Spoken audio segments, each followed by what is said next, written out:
Go ahead. Great. So I'll try to keep this under 4 minutes. Yeah. My topic here for today is cross-site scripting. Just gonna go over the basics here and the different categories within it.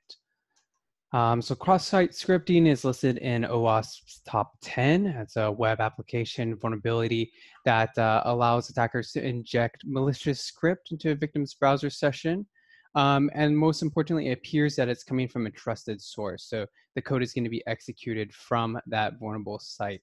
Cross-site scripting is the result of improper input validation or escaping.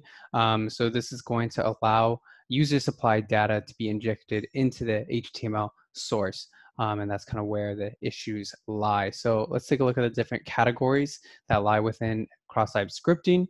The first being stored cross-site scripting. This is going to get stored on the target server. So this is posted to message boards, posted onto databases, comment fields, anywhere that this HTML content gets stored onto the site. So this is going to be persistent. The next is reflected cross-site scripting. This is returned from a user request. So often this is seen in a specially crafted URL, but is the result of typically form submissions or any source of client input. This is non-persistent, so it's only going to exist during that returned request. And then the final here is DOM-based cross-site scripting, and this is contained specifically within the browser. This could be seen during URI fragments. So that would be kind of like the pound sign after a URL that allows the DOM to load different portions of the page without having to make an additional request back to the server. So this one's really interesting because you don't see this being requested back to the server. It's just executed on the client side within the browser. So let's take a look at a little bit of an example, and I might have to reshare my screen here for this to work, but let's take a look. So in the wild, it's very often going to see reflected cross-site scripting taking advantage of trusted sites or just vulnerable sites that allow for the attacker to craft a specific URL. So you'd see this come in as an email. It would say, hey, click here. You would see kind of the beginning of it saying, oh yeah, I know this is Sam's class. I'll trust that. Let's go take a look. So let's see if we can go to Sam's. So this is a simple kind of like a message board where if you submit, you would see this content being written here in HTML. The interesting part here is that it's all living inside of this portion here in the URL. And so if we were to change aspects of this, we can see that reflected. So that's kind of an issue there because that means we are not properly handling HTML content that is submitted to the page. So we can also take a look at what happens when we use JavaScript here, and we should see that we get a bit of an error message that comes up or an alert message that comes up that says hello. So that gives us an idea that this web page is going to be vulnerable to cross-site scripting, specifically reflected cross-site scripting. So let's see kind of how that might be a little bit more dangerous in this next example here. So this is a especially kind of formatted URL here. I'll break down some of the components. First is just going to be styling. We're going to redirect the user to a site of our choice.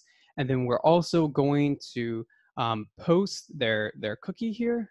I'm not sure if you can see my cursor or not, but at the very end of this highlight portion, we are sending the document cookie over to another site here, well, also Sam's site, but it is going to be capturing the cookie and storing it in a log. So let's go to this example here.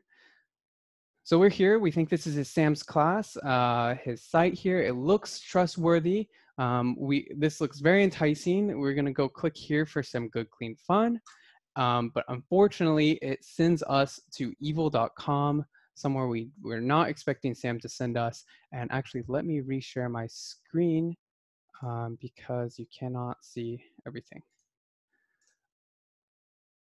It also opens up this box here for another page here on Sam's class that is capturing my cookie. So that could be utilized in order to steal a user session. And that's kind of the dangers here with trying to, trick users into clicking links from sites they would otherwise trust. So let me just hop back here. So that's that. The risks here are primarily code execution, so allowing malicious code to be run from the trusted site onto the user's machine. Like we just talked about, session hijacking, stealing cookies. If the user was authorized and their authorization token was stored in that cookie, that could be reused by the attacker after it had been collected. One very common, prolific occurrence of cross-site scripting was in the SAMI firm that utilized cross-site scripting to spread across MySpace, automating kind of friend requests. It was actually the fastest spreading worm or virus to date. So that's really interesting. And then also in user profiling.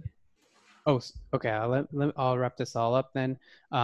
Getting an idea of the web browser and IP address, sending all this content out to another attack server just so you can get a good idea of what the victim's going to be like. Impersonation is really quite common as well. Defacing websites and tricking users into entering forms that they didn't expect to see or they would otherwise trust. So mitigations is first, don't allow untrusted content to change the contents of your web page if you don't have to. Try to avoid that, and then importantly, avoid kind of any large, really important HTML rendering methods.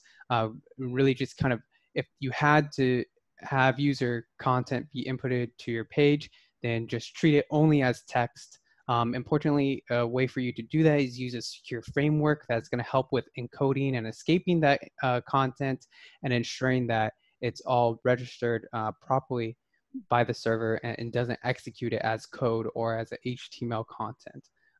Again, just making sure that it remains as text. So I believe that's all I have there.